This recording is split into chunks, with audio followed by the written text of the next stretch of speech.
அந்த அறிவிப்பால் அந்த தருவாள் சின்ன அறிவிப்பும் இன்று சுடுவாள் நீயும் தும்மிடி ஆயுசு நூறாக என் உயிர் உன்னோட பத்திர சொத்தாக என் பார்வை உன்னோடு உன் பொம்மை கண்ணோடு பேசாமல் விண்ணோடு நாம் மிதந்து போவோம் காதாரா அடியாரோ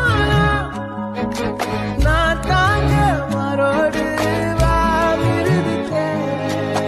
அந்த அறிவிப்பால் அந்த தருவாள் சின்ன அறிவிப்பும் இன்று சுடுவாள் நீயும் தும்மிடி ஆயுசு நூறாக என் உயிர் உன்னோட பத்திர சொத்தாக என் பார்வை உன்னோடு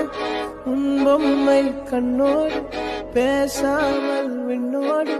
நாம் மிதந்து போவோம் காதாரா அடியா